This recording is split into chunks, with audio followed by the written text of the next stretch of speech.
know. This document began when several newly elected, younger, more progressive state legislators were elected last fall. And one of them read one of my op-eds about why we need single payer and called me up and wanted to talk to me.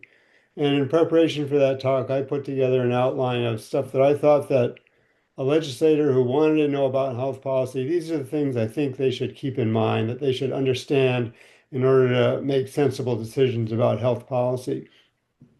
And that outline has since then been run through the OPS Policy Working Group, through the PNHP Policy Committee, through various other things. And it's morphed into something that has the same goal, but is quite a bit better. And it recently got published in Counterpunch on May 22nd under the title "The Case for Single Payer: Reduce Healthcare Costs with Administrative Simplification and Restore Professional Autonomy." And the slides are pretty much quotes from that article. It's pretty much the whole article. And what I want to ask you all is whether you think this is an effective tool for persuading legislators, makers, and physicians who are involved with healthcare reform to change their thinking in a direction that would be more productive and that would inevitably lead to single payer. I want to know if it's persuasive or if you think there are things that are unclear or would need to be explained more, or just how effective is it as a tool for persuading people that need to know about health policy because they're in a position to do something about it, or that they're involved in it, and they need clearer thinking. That's my goal with this. So the introduction is that privatization and the managed care paradigm have failed to accomplish anything useful after 30 years of trying, and we need a new paradigm. The structure of the article is four key concepts, which I think are either hard facts or hard to disagree with statements of values. Four payment systems in healthcare with implications considering those four key concepts. Eight recommendations for universal healthcare at the lowest cost. And what are the cost implications? Where are the savings to be found? And on what policy features would savings depend? So that's how it's organized. The four key concepts. First, should healthcare be a public good or be subject to market competition? And here I wanted to say that public funding, uh, you have people, especially on the Republican side, or policymakers, legislators, who think everything should be subject to market competition.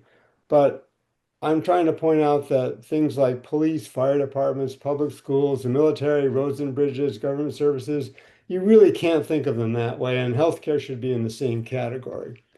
But there are other things like consumer goods, industry and manufacturing, hotels and restaurants, food production, where market forces are probably appropriate. And so I'm not saying we need to totally socialize everything. I'm just saying we need to think that there are some things that are appropriate to be socialized and some things that are not. And healthcare should be in the socialized category. Number two is ethics, professional versus commercial. Professional ethics put patient or client interests first ahead of personal financial interests, whereas commercial ethics prioritize the personal financial interests of owners or shareholders, and patients or clients and taxpayers are seen as customers from whom money can be extracted. And for healthcare, reliance on professional ethics may not be perfect, but it works way better than commercial ethics.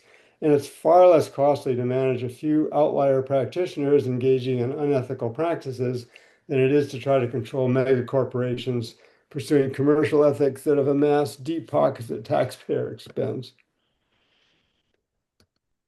Those two can be summarized with profiteering and the corporatization of healthcare, a substitution of commercial for professional ethics is the main root cause of excessive cost and dysfunction in US healthcare. And if you don't address that, you're not going to come up with effective solutions to healthcare problems. The third key concept is insurance risk. And this is something that a lot of people don't either haven't paid much attention to or don't really consider its central importance, and I think it's important that they do so. The entity that covers the unpredictable variability in healthcare costs bears insurance risk. And if a government program like Medicare and Medicaid pays providers directly with fee-for-service, that means that claims received will be variable and somewhat unpredictable, and risk is retained by the payer. But government may contract payment to private fiscal intermediaries with capitation or payment per member per month, as in Medicare Advantage, Medicaid Managed Care, and Medicare Accountable Care Organizations, shifting insurance risk onto the intermediary. And an intermediary contracting to assume risk will always try to be sure that they are much more likely to secure a profit than sustain a loss. And the fourth key concept is, what is the real cause of excessive costs in US healthcare? And the managed care paradigm, as you know, blames this cost on fee-for-service with its presumed incentive to provide unnecessary care and overutilization. But this can't be true because the US has never had higher utilization than other countries that often use fee-for-service and whose universal healthcare costs half as much per person. So fee-for-service cannot be the problem. And the research shows that the difference between US and other countries is in administrative costs and pharmaceutical prices, not overutilization. And market financing of US healthcare means about a third of total cost goes to administration. There is no other field where it costs you a quarter of your revenue just to collect the bills. So moving from key concepts to healthcare payment system, first is fee-for-service. In its simple form, fee-for-service is actually inexpensive to administer, but fee-for-service in the US has been made unnecessarily complex and costly to administer. So we need to think about how fee-for-service could be improved instead of getting rid of it. For doctors, fee-for-service rewards productivity. It's compatible with patient-first professional ethics, and it does not shift insurance risk onto providers of care. So there is no need for risk adjustment or linking payment to the details of diagnostic coding, and upcoding is not an issue. And this is important because risk adjustment is only necessary when risk is shifted onto providers, and upcoding is a direct consequence of risk adjustment. It's an attempt to game the risk adjustment system. If you don't need risk adjustment, then there's no problem with upcoding.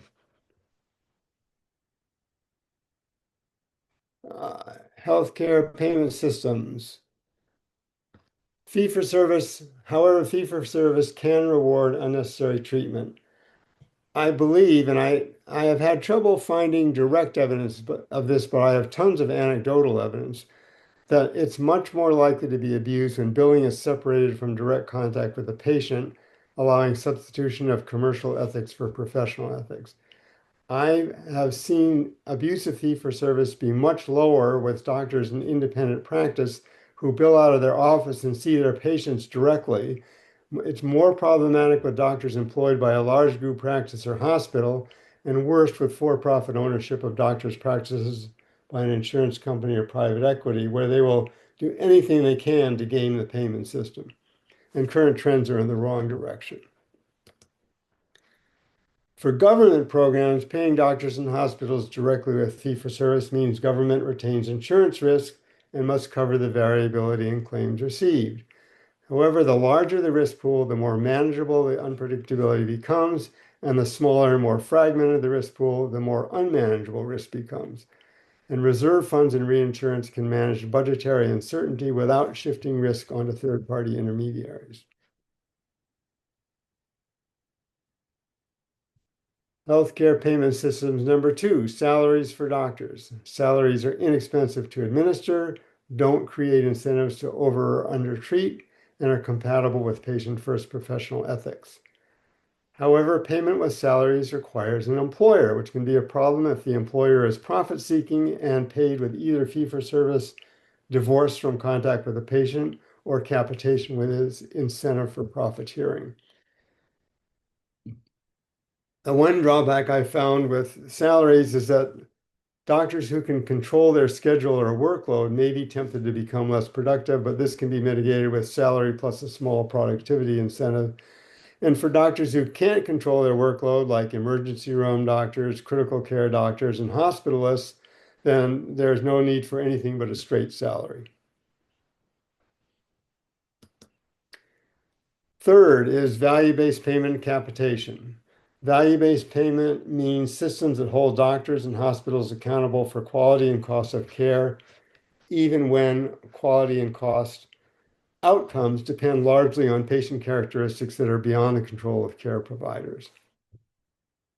Capitation is an advanced form of value-based payment defined as upfront payment per capita or on the expected average per person cost for a defined population of members. Value-based payment and capitation shift insurance risk onto care providers. Capitation seems like it should be inexpensive to administer and provide cost control because care delivery must live within a capitated budget. But there are important differences between capitation and a simple budget. In a competitive environment, capitation introduces inherent perverse incentives, requires added administrative burdens and cost, and does not assure budgetary control. To be more specific, upfront payment per member requires members, and performance on quality metrics and cost depends heavily on which members are captured.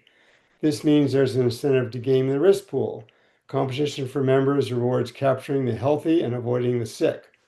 And that requires risk adjustment, which is supposed to counter that incentive, but which is administratively expensive, can't be done anywhere near accurately enough to deter risk pool gaming, and risk adjustment incentivizes upcoding diagnoses to game the risk adjustment formula. And this is heavily abused by capitated risk-adjusted Medicare Advantage and Medicaid managed care plans exploiting government funding. Capitation rewards skimping on care, since less care means more payment can be kept, but capitation deters necessary as well as unnecessary care. And in the article, there are references to support a lot of these things, including this one. These incentives align to raise administrative costs and worsen disparities in care, and they conflict with professional ethics, contributing to physician moral injury and burnout. Government programs may think capitating fiscal intermediaries is a convenience because per member payment is fixed for a contract year, but they still have to deal with uncertainty due to changes in enrollment.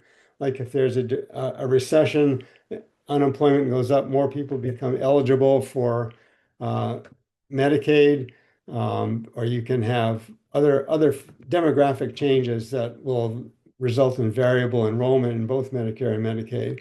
And this means that you can't really get predictable funding just by paying a fixed per person payment.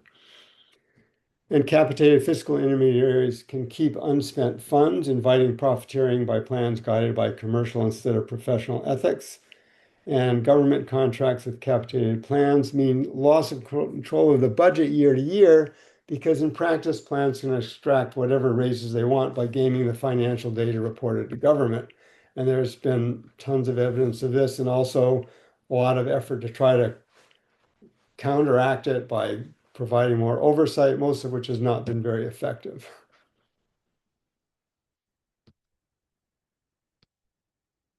For doctors, payment with capitation is independent of office visits, how often a patient is seen, or even whether a member is seen at all. And with COVID-19, capitated doctors were protected from loss of income when patients stopped coming to the office.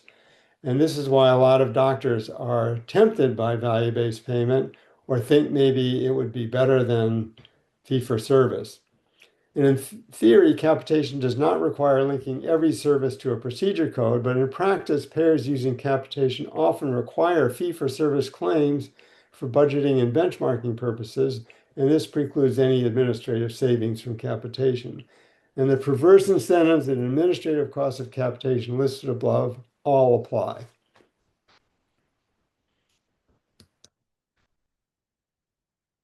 Hospitals and other institutional providers. Paying hospitals as fee-for-service is extremely complex and heavily gamed with charge master fee setting, cost shifting across different insurance lines of business, unreimbursed care, different in-network and out-of-network fees, and data reporting for value-based payment schemes. Large savings could be realized by paying hospitals with global budgets instead of fee-for-service.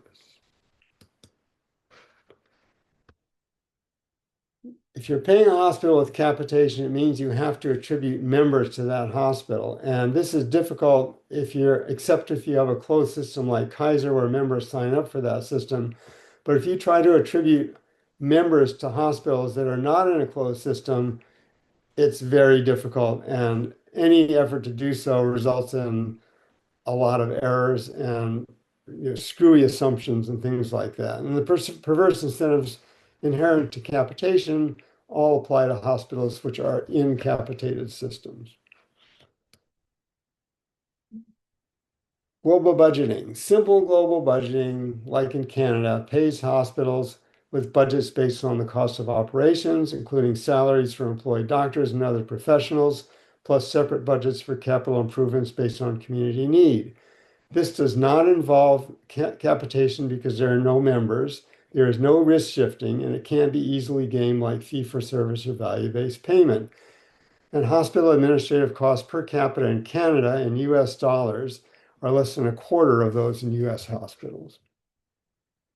However, CMS has been promoting the AHEAD model, Advanced All-Payer Health Equity Approaches in Development, which includes a version of global hospital budgets applied on top of fee-for-service, with rates standardized across all payers, with claims revenue reconciled to the budget at the end of the year, plus partial capitation with attributed members and value-based add-ons, including pay for performance and incentives to address inequities and social determinants that are largely not under the control of the hospital.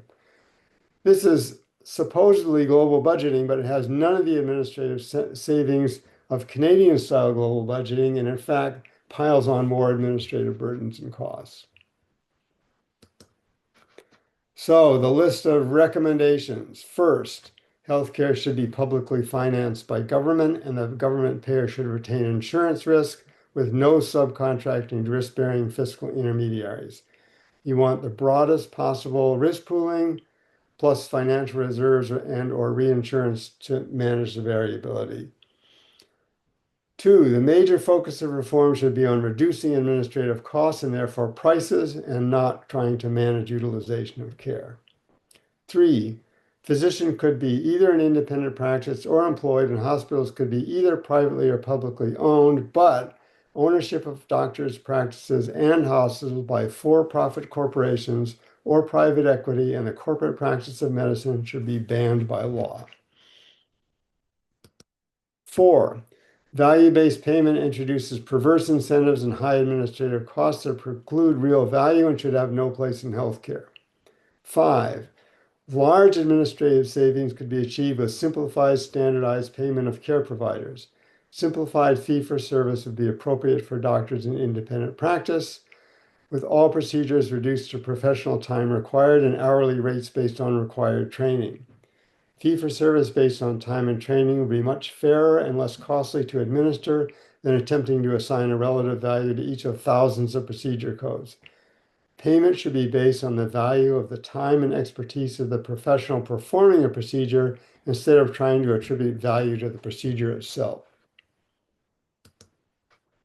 Six, hospitals and other institutional providers and community-based health services should be paid with global budgets, with employed doctors paid with salaries.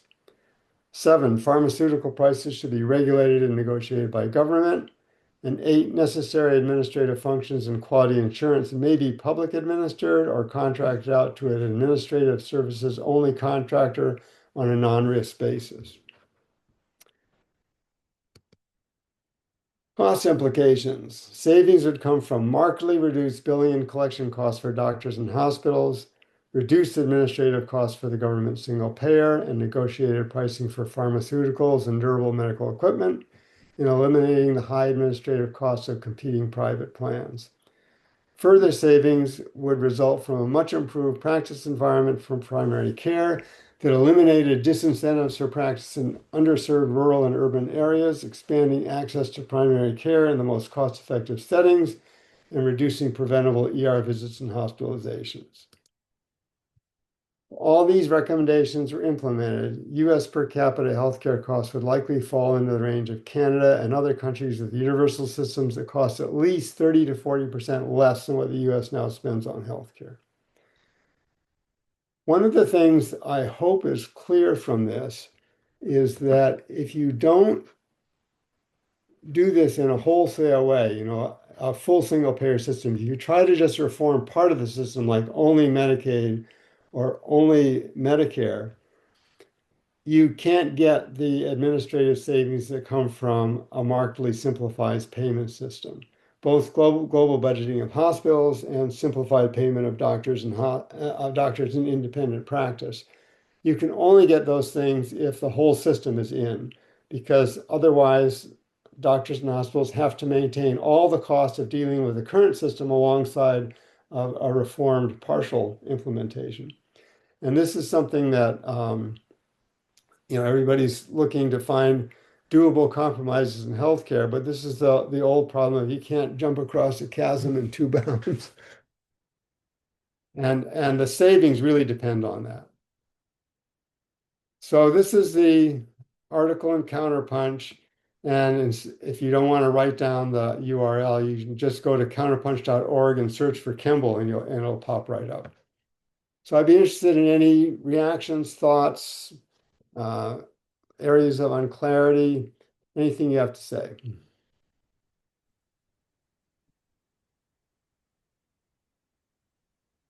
Real Bill. simple. Yeah.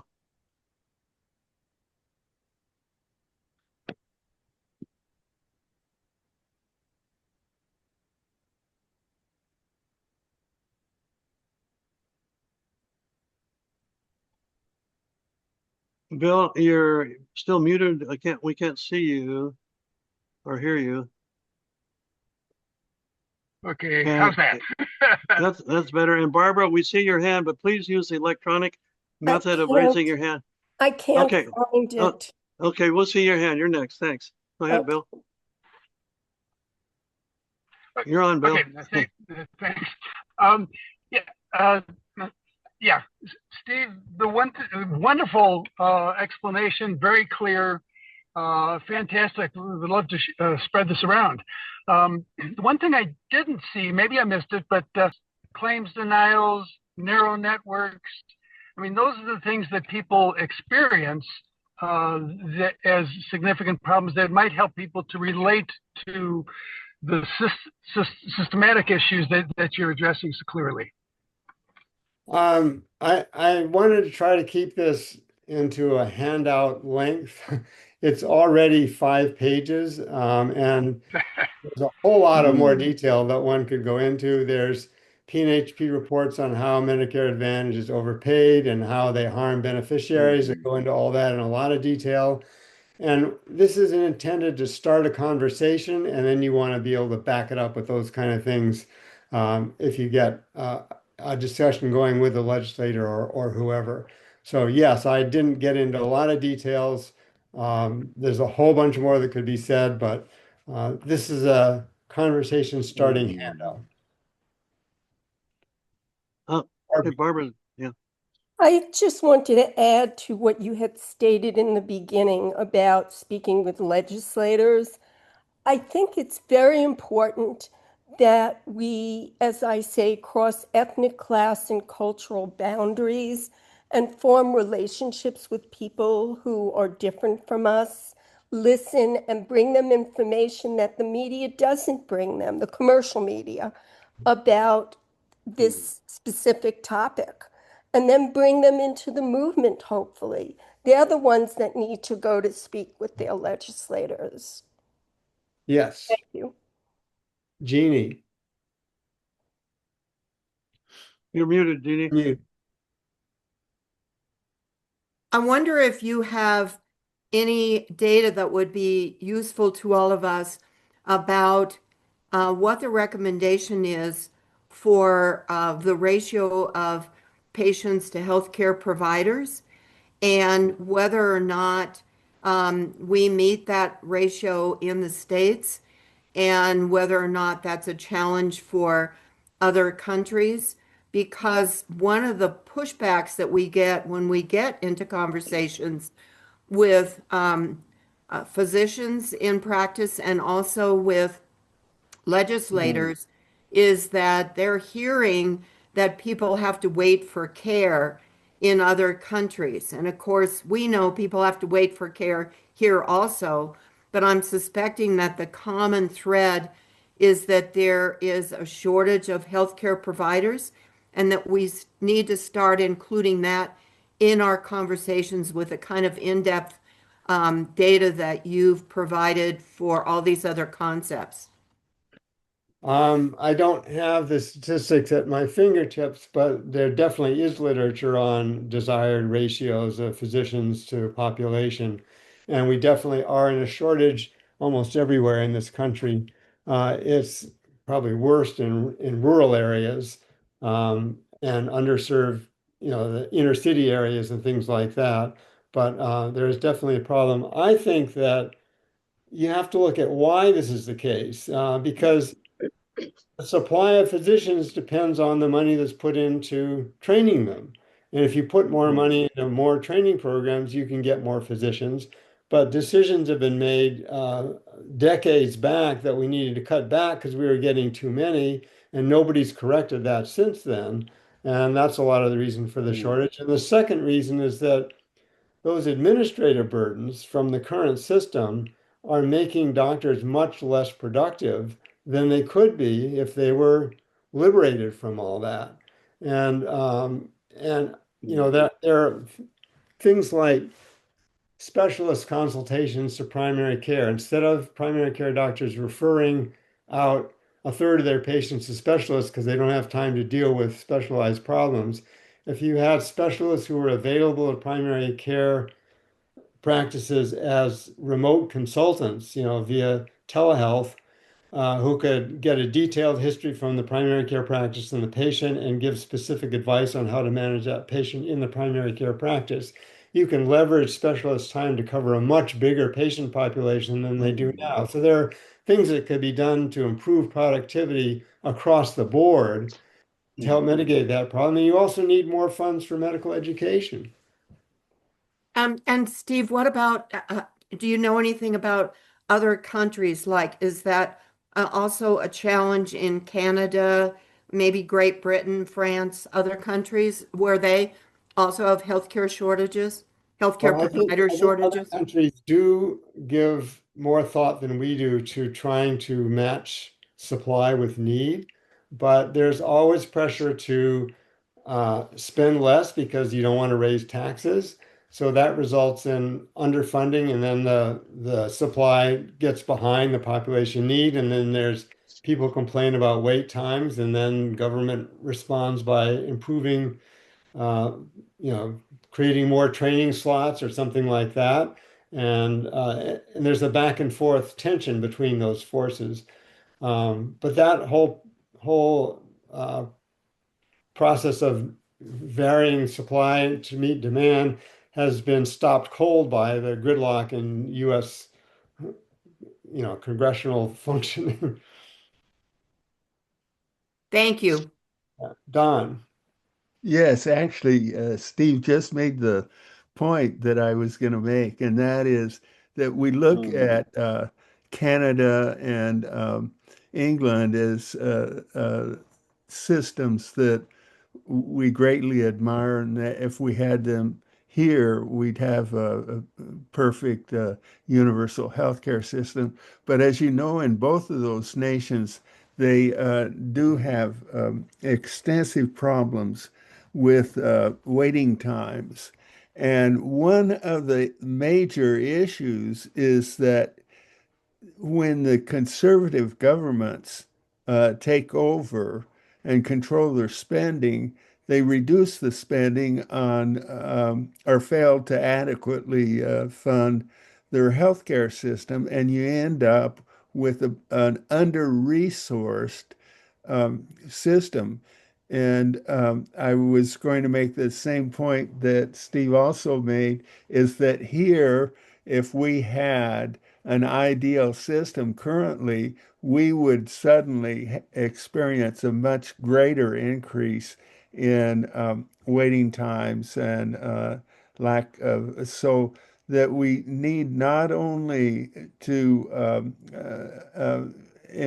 enact and implement a single payer healthcare system, but we also need to do something about our politics and try to get the two major parties working together on health policy issues that would make it better for all of us. That's an almost impossible task, but that's what we need to do. Thanks. Michael. Yes, you indicated savings of 30 to 40%. Are there studies that actually show that? Most of the analyses I'm familiar with indicate somewhat more modest savings. Yes, and the reason for that is that all those studies assume the current payment systems would be carried forward in a single payer system. And they don't reform payment so as to make it much simpler and less expensive. It assumes the current way of doing fee for service, the way Medicare does it now, would be carried forward, that we would be using Medicare rates, things like that. And it doesn't account for the large savings that occur from a very much simpler standardized payment system, both for fee for service and for global budgeting of hospitals, where there's a lot of those 30 to 40% savings are in those administrative costs. And when you have a study that assumes all those things get carried forward, they're going to come with much smaller savings. Then, I mean, the real evidence is look at other countries. If other countries are all 30, 40%, 50% less than us, then how come we can't get there? We can only get 5% savings when you have some big economic study that assumes that we carry forward all the things we're not doing now. But there are some who would claim that we're more expensive than other countries because prices are so high. Prices are high because administrative costs are high. The take-home pay of primary care doctors is not great in this country. It may be for some procedural specialists, but it certainly isn't for primary care doctors. They're hurting. They're barely able to keep their doors open, especially if you're in a rural area or an outer island in Hawaii. They can't keep their doors open. They can't keep up with the cost of living. So you can slash prices, but you're going to kill off primary care if you don't do something else. Right. If you cut prices by cutting administrative overhead, then you don't hurt the doctors. Right. Right. Okay. Thank you. Carla. Yes, this is Carla from Minnesota, and I've heard so many times everything that you just said from Kip Sullivan. I'm sure you know him. So, but I'm going to tell you, I'm coming from the political aspect. Until we get the people to march up the steps like the ADA people did, the handicapped climbing up the steps, we're not going to get anything. We can keep telling these legislators all the facts and figures you want, but until it's their top priority, it just is not going to happen unless we have some catastrophe. And just say, all of a sudden, we don't fund any more doctors or physicians or medical care. And pretty soon, I have to wait now and a year to get a wellness appointment with my doctor. Pretty soon, I might just be sick and dying right in the front steps. Maybe then people will wake up. But it's going to take more than facts and figures with those legislators. I think they know all that in the back of their minds, but it's just not a priority right now. It's just not going to get them elected, and etc. So that's my political view. I don't know how we do it, but more incidents like the one that happened in New York is probably going to wake everybody up at some point. So anyway, that's my point of view. I agree with you, and my take on this is that we are about to hit a healthcare catastrophe. If anything close to the big beautiful bill goes through, we are going to have a healthcare catastrophe on our hands, and that is going to result in a change in government. And there may be a real opportunity to do something sensible. And we need to be thinking about how to prepare for that right now. So that was my purpose in writing this thing, was try to get people thinking in a different direction, because the time will come when we have an opportunity to do something. It isn't right now, but it may be in 3 years from now. Catherine. Hi, thanks for this. And I agree with Carla. And I want to make a couple of, first of all, I'm assuming this is something that we'll can have access to and could possibly try to arrange meetings with our elected officials and go over it with them. That's exactly what I'm hoping for, and my purpose in putting it out is that it would be shared as broadly as possible. Go to Counterpunch, search for my name, it'll come right up. You can give people the URL, you can print it up, whatever you like, but please distribute it wherever you think would be useful. And I wanted to make a comment. One of the things we have a representative from both parties on our Universal Healthcare Commission, and when Carrie and I was meeting with the other side's representative to explain the changes in our financing of the Washington Health Trust, one of the things he told us very bluntly and angrily was that there were no doctors coming to him saying that they did not like the current system, and there were no doctors coming to him saying that they wanted to change to anything like this. So I don't necessarily believe that him telling us that was the truth, but I do feel like maybe I just want to remind some of the doctors out there that please be going to your elected officials and complaining angrily. And the other thing I wanted to say is, regarding trying to change the political, would this be something we might be, the Democrats have been talking about doing like shadow hearings. Would we be able to try to get the Democrats to schedule a shadow hearing with this presentation and try to have them all come and listen to this and hopefully spread it out? Is that something maybe we should try to do? I don't know. I mean, if anybody wants me to give a talk on this, I'd be happy to do it. Mhm. One other thing I think is that this paper is intended to appeal to legislators of both parties who are concerned about cost and cost effectiveness, but it's also intended to appeal to doctors who are leery of single payer because they think of the Medicare as we know it for all, which they Right. all hate. Mhm. And it's pointing out that this would restore professional autonomy and the ability of doctors and patients to make decisions without interference from insurance companies. And we're going to need a lot more support from doctors to get this over the finish line, as well as from patients who are dying on the steps of the Capitol. We're going to need both. And so this is intended to appeal to both legislators and to doctors. Mike. Yeah, this presentation breaks the rules of PowerPoint wisdom, and yet it's the most appropriate way to present it to this audience, I think. You actually read all the words. Right. For another audience, with somebody with a Master of Arts degree, turn this into an emotional and yet effective presentation to people who aren't ready for this degree of detail.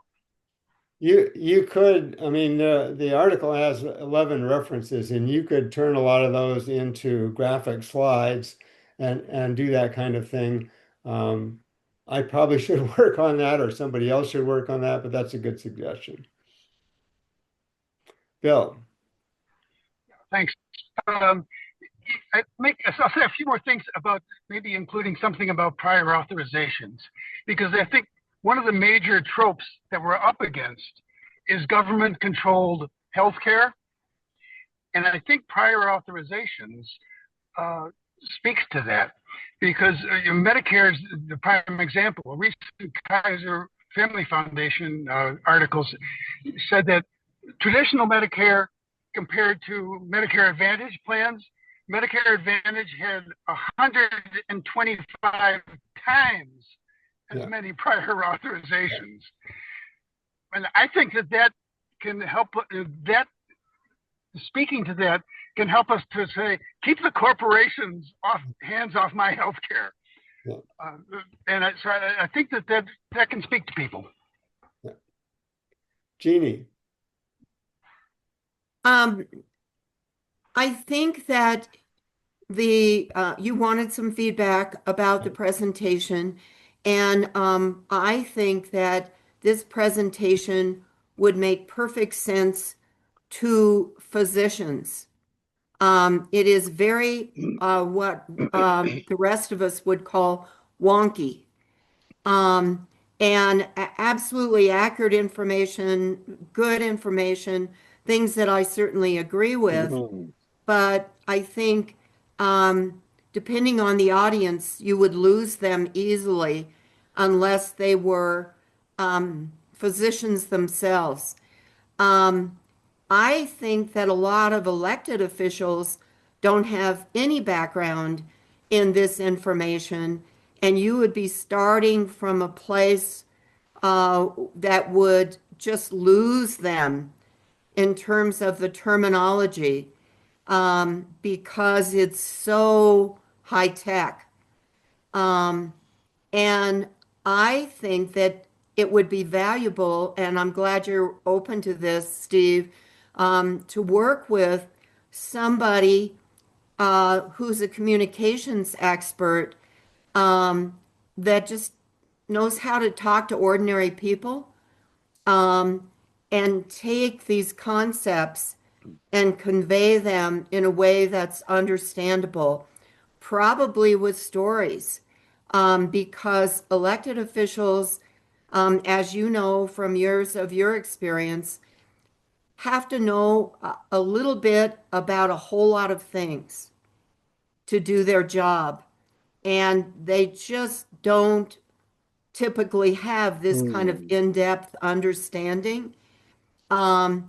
They tend, if they're good, to rely on people like you to advise them when they're putting together legislation by having stakeholder meetings. If they're good legislators, they don't assume too much about their own knowledge. My experience of working with legislators is that most of them wouldn't understand this at the level that you do, even after you explained it in this way. It would go over their head, and they would not take the action that you would want them to take um, unless it was reframed in a way that made it easier for them to grasp some of the simple concepts and then build a relationship with you or any of the other people that are taking part in this presentation as your audience today to develop a relationship with that legislator so that they know they can come back to you to get advice about how they actually put their bill together. Um, I understand the importance of what you're saying. I mean, this it was put together in response to requests from legislators to talk to me about health policy, and the four key concepts at the beginning are intended to be simple and easily understood, and a point of engagement. And then it expands on things as you get further into it. The response I've gotten from progressive legislators has been very enthusiastic, and they say, I want to pass this around to all my colleagues. This is great. Um, I think that there's stuff in there that ought to appeal to more conservative points of view because it focuses on where the fiscal savings would be. But it definitely would need more than just passing it out. It would need to follow. I put my email address at the end of the article so that anyone who wants to contact me from anywhere in the country can do so. But it's, I don't know.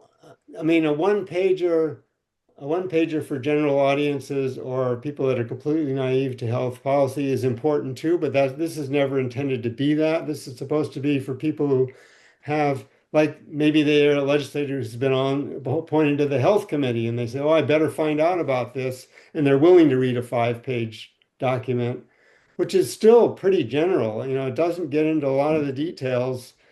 Some of the references point to the details, but it's a starting point, and it's intended to be intermediate between a one pager for completely naive audiences and detailed policy papers with all of the references and all of the specific examples. It's somewhere in between those things. Cheryl. Well, I'd be repeating, but I think I agree that it's too sophisticated now for politicians and needs to be, as Catherine referred to, dumbed down. And I also would like to see what Bill Semple was talking about, just referring a few times to things like prior authorization, and I think he named something else that would make it germane to people in a very immediate way. And you could do not full stories, as Jeannie's talking about the importance of stories, but referring in just phrases to the guy who had tuberculosis and couldn't do whatever. I mean, you don't have to tell whole stories. You can't do everything. And I know it's a hard task to do this, but I would love to see this simplified. Thank you for it. I mean, I don't understand it all, but I really appreciate it. I have things to learn too, so thank you. You're welcome. Don. You're muted. Thank you.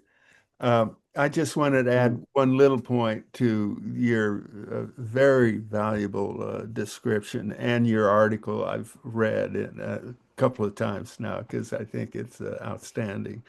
The point I put in the link is yesterday, Jim Kahn and I, in our Health Justice Monitor, um, discussed an issue that will be very important, and that's the transition to a system.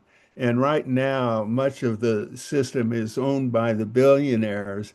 And imagine the difficulty we would have in trying to produce legislation that will convert this into a service that functions to give health care to the people and the nation as a whole, as opposed to a system that provides great wealth for the investors.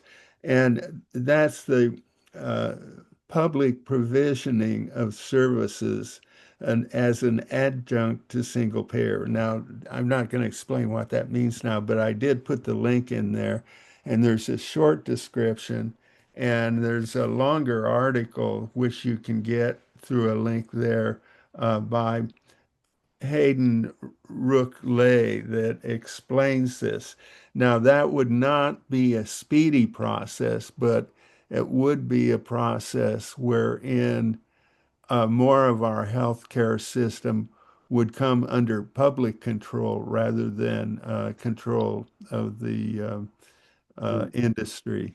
Anyway, Yeah, that's Rook just an Lay is the first reference at the end of this paper. One of the recent articles in JAMA is the first reference. And he and I have had an email conversation, and we agree on almost everything. yeah, Yeah, he's pretty sharp. yeah, he's good. Carla. I don't mean to be online so often, but you're right on when you talk about what we're going to, when we see these Medicaid or Medicare cuts coming up in the next year or so. Because when I was on University Avenue in Minnesota back in the day, we would hand out flyers and talk to people about single payer. And most of the people there are lesser income folks. And they said, "Oh, I have Medicaid. I have Medicaid. I have the best insurance ever." So they didn't care about our issue of single payer. But I think they're going to learn now, and we need to address those folks in some part of the trainings because we've been skimming over the top of them in the last years. That's all I have to say. Yeah.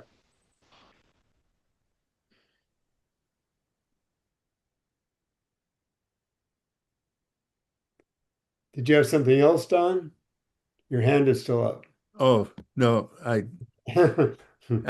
had strokes and seizures and been in coma for terminal care in hospice.